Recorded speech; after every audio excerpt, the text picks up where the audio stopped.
अंधेरे में छिपा रहस्य।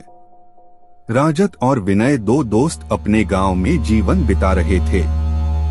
गांव के निकट एक पुरानी मकान की बातें आम तौर पर उनकी चर्चा का विषय बनती थी।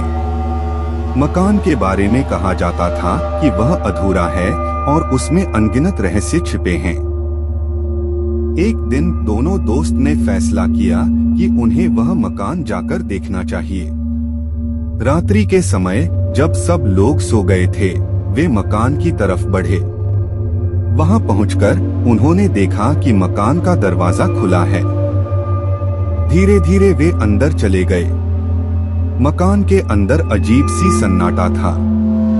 विनय ने राजत को कहा, यहाँ कुछ अलग ही है।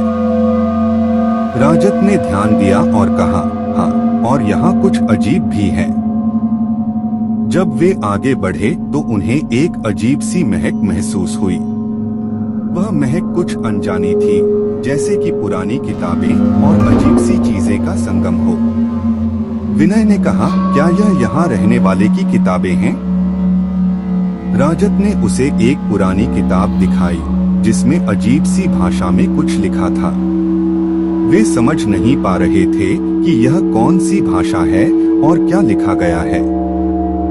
उनकी जांच में वे एक छिपी हुई कमरे में पहुंचे। वहां पर एक बड़ी सी आईना था। जब वे आईने में देखे तो उन्हें एक और राजा और रानी की मूर्तियां दिखाई दी, लेकिन यह मूर्तियां अजीब थीं, उनके चेहरे अधूरे थे। राजत और विनय को एक अजीब सी चीख महसूस हुई। उन्होंने अपनी दिशा बदली और देखा कि उनके पीछे कुछ नहीं है। विनय ने कहा, यहाँ हम सिर्फ दो हैं, कोई और नहीं है। फिर यह आवाज कहाँ से आई? राजत ने कहा, मुझे लगता है कि हम इस मकान में अकेले नहीं हैं, कोई और भी यहाँ है।